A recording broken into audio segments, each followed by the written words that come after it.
Stop pretending you can afford this, Dad said sharply, his voice slicing through the polished air of the luxury apartment lobby. Every head in the marble hall turned toward us, realtor, tenants, even the concierge behind the desk. His words carried the same humiliation they always had, dressed neatly in arrogance and disappointment. My name's Avery, and this is my story, a raw, real journey of proving them wrong, not out of spite, but survival. Before we dive in, drop a comment and tell us where you're from and which city you're watching from.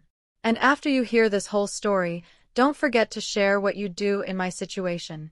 Be honest. We read every comment. Let's begin. Dad, I started, my voice steady despite the knot in my stomach, but my sister Megan cut me off with a laugh that was just loud enough to sting. Oh, please, Avery, she scoffed, tugging her designer bag higher on her shoulder. You can't even pay your own phone bill. Why are we wasting this poor man's time? The realtor, a young guy in his late 20s, his polite smile fading, glanced between us, unsure whether to step in or stay silent. His hands fidgeted with his clipboard, like he wanted to vanish into the polished marble floor. I stood there, forcing myself to breathe evenly. Every insult, every time they told me I'd never amount to anything, every sneer when I shared my dreams, it all came crashing back in seconds. Dad's voice, calling me a dreamer who'd fail. Megan's eye rolls, dismissing my ambitions as childish. But not this time. Actually, I said, my voice calm but firm, I can afford it. Dad gave a dry chuckle, his eyes narrowing. Oh, really? With what? Your tips from that diner job. His tone dripped with disdain. Don't embarrass yourself, Avery. Some people know their place in life, and you should, too. The words hit like glass, sharp, cold, but I didn't flinch. I looked him dead in the eye and smiled. Funny thing, Dad, I stopped believing in places a long time ago. Megan rolled her eyes, her manicured nails tapping her bag. Oh, here we go. The motivational speech. Are we done? I have dinner plans with people who can actually pay their rent. The realtor cleared his throat nervously, his voice cautious. Ma'am, he said, turning to me, would you like me to show them your penthouse first, or your second property down the street? For a moment, no one moved. Dad's mouth opened slightly, but no sound came out. Megan froze, her smirk sliding off her face like melting wax. The words, your penthouse, your second property, hung heavy in the air, echoing in the stunned silence. I turned to the realtor, my voice steady. The penthouse, I said softly. It's more private. As those words left my mouth, the look on my family's faces was something I'd waited years for. Not out of spite, but survival. For once, I didn't feel small. I didn't feel like the disappointment. I felt seen. Dad's jaw tightened, his voice low. You're joking, he muttered. You're lying to make us look bad again. I met his glare, unflinching. No, Dad. You did that all on your own. The elevator chimed, and the polished gold doors slid open. I stepped inside first, my reflection staring back at me in the mirrored walls, a woman who'd finally stopped apologizing for existing. Coming? I asked, keeping my voice light. Megan hesitated, her heels clicking uncertainly. Dad looked like he wanted to speak but couldn't find the right insult to hide behind. They followed in silence, the weight of their shock palpable. As the doors closed, their stunned faces faded in the reflection. The elevator opened with a soft chime, and sunlight poured in like a spotlight. The penthouse stretched before us, wide and breathtaking. Walls of glass revealed the skyline in golden afternoon light, the city sprawling endlessly below like a living painting.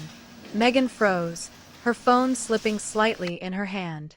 Wait, this is yours, she stammered, her voice barely above a whisper. I smiled faintly. Yes, I bought it last year. Dad walked in slowly, his polished shoes clicking against marble floors imported from Italy. His expression twisted, disbelief warring with anger, the kind a man wears when the world stops obeying his rules. He turned sharply to me. How? You didn't even finish college. You quit your job. I started my own company, I interrupted, my voice steady. It wasn't easy, but I did it without loans, without handouts, and without your help. He scoffed, shaking his head. Impossible. You were always the irresponsible one, chasing dreams that don't pay. Not everything I built was for your approval, I said quietly. The realtor, still by the door, cleared his throat politely. If you'll notice, sir, this penthouse includes a private elevator, rooftop garden, and skyline view. Miss Porter also owns the adjoining suite, currently under renovation for her design studio. Megan blinked, her voice small. You have a studio, too? I nodded. Two, actually. One here, one in LA. Her mouth parted, disbelief flooding her expression. You moved to LA? I ran my hand along the smooth counter, the cool granite grounding me. I didn't move. I expanded. Dad let out a bitter, forced laugh. All this just to prove something to us. I shook my head. No, Dad. To prove something to myself. He fell silent, his eyes flickering with something he didn't want to admit. Pride, maybe, or regret. Megan tried to cover her shock with sarcasm. So what? You're rich now. You think money changes who you are. I turned to her, my gaze calm but piercing. Money doesn't change who I am. It just changes how you see me. The silence that followed was heavy, the kind that forces people to see themselves clearly, maybe for the first time. The realtor, sensing the tension, smiled nervously. Would you like to see the balcony, ma'am? It's one of the most exclusive views in the city. I nodded. Yes, please. He opened the sliding doors, and the wind swept in, clean, crisp, carrying the scent of freedom I'd spent years chasing. The view stretched forever, glittering lights, silver towers, the heartbeat of a city that had once ignored me. Megan stepped out beside me, her voice low. I honestly thought you'd end up living with Dad forever. I looked at her, no anger, just truth. So did he. Dad's reflection appeared behind us in the glass. His voice, low and uncertain, broke the silence. Avery, I didn't know you were doing all this. I turned to him. I know. You never asked. For a moment, he looked smaller, like the man who once read me bedtime stories before ambition hardened his heart. I took one last look at the skyline. I think we're done here, I said to the realtor. He nodded. Of course, Miss Porter. I'll send the renewal forms to your assistant this evening. Megan blinked again. Assistant. I smiled faintly. Yes, her name's Claire. She runs the schedule I used to dream of having. Dad said nothing as we left, his silence thick with realization. As the elevator doors closed, I caught my reflection one last time, stronger, calmer, free from needing their approval. I wasn't the daughter who failed. I was the woman who built everything they said I couldn't. The city outside shimmered with lights, but inside my penthouse, everything felt still. The echo of their disbelief lingered like smoke after a fire. I stood barefoot on the balcony, the cool wind brushing my hair, a glass of water in my hand instead of the champagne people expected from successful women. Success didn't taste like victory to me, it tasted like exhaustion and silence. Soft footsteps broke my thoughts. Dad had stayed. Megan had left, muttering about needing fresh air, but we all knew she couldn't handle a room where she wasn't the center. Dad's reflection appeared faintly in the glass door, his shoulders slouched, his voice no longer booming. You really did all this yourself? He asked quietly. I turned slowly. Yes. Every contract, every risk, every late night when I couldn't afford dinner but refused to quit. He rubbed the back of his neck, avoiding my eyes. I thought you'd fall apart without help. My voice was sharp but calm. I thought I'd survive without your approval. His lips parted, but no words came. For the first time, he didn't sound like a man in control. He sounded human. I set my glass down. Do you remember the day you told me I'd never make it on my own? He frowned, thinking. Avery, I cut in. You said I'd come crawling back. That the world doesn't reward dreamers. You told everyone at dinner that Megan was the real success. He lowered his gaze. That was years ago. Yes, I said, stepping closer. But words don't expire, Dad. They stay with people, especially when they come from someone they once looked up to. The silence was painful, not angry, just filled with things unsaid for too long. He looked up, his eyes glassy. I was hard on you because I didn't want to see you fail. No, I said softly. You were hard on me because you couldn't imagine me succeeding. That hit him. His jaw tensed, but he nodded. You're right. I was wrong. The words felt foreign, like they'd been trapped inside him for years. I'm proud of you, he added quietly. I just didn't know how to say it without feeling small. I stared at him, the weight of his admission sinking in. It's okay, I said. I didn't do this to make you proud. I did it to stop being broken.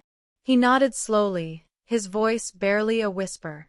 You sound like your mother. That made me pause. Mom had passed years ago, before I found my footing. I wish she could have seen this, I whispered, my throat tight. She would have loved it, he said. And she would have told me to stop being an idiot. I laughed quietly, blinking back tears. He smiled faintly, a man realizing too late that pride had cost him love. As he turned to leave, he stopped at the elevator. You built something amazing, Avery. Don't let anyone, especially me, make you feel small again. When the doors closed, I was alone, standing in the soft hum of the city. I walked to the balcony railing, breathing in the cold night air. Car horns blended into the hum of life below, reminding me how far I'd come from the girl who counted pennies at a diner. For the first time, I didn't feel angry. I felt healed. The revenge wasn't about humiliation. It was about peace. Morning light crept through the glass walls, brushing the penthouse in soft gold. I hadn't slept, not from restlessness, but because peace felt almost too quiet. I made coffee the way I used to in my rundown studio apartment. Cheap beans, no sugar, just habit. Back then, the view was peeling paint and noisy neighbors.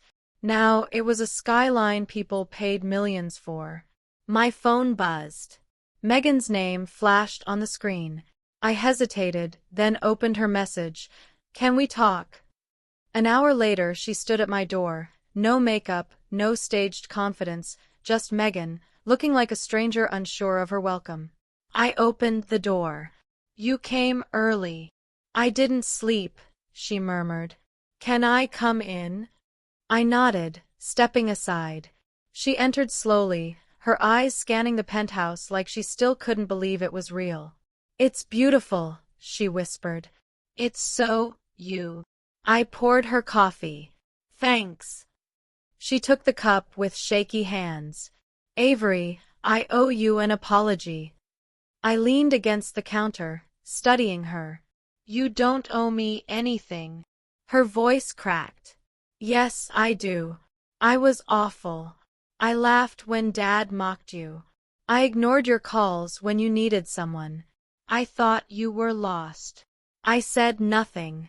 I'd imagined this conversation 100 times, each version ending in anger or a sharp comeback. But looking at her tear-streaked face, I didn't want that.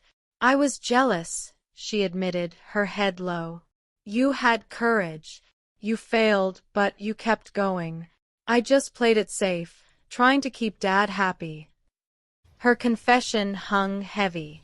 For a moment, I saw us as kids, two girls dreaming on the bedroom floor before life turned us into rivals. Megan, I said softly, I didn't build this to prove you wrong. She looked up. Then why? To prove I wasn't what you all said I was. Her lip trembled. And now that you have it, what do you feel? I glanced at the skyline.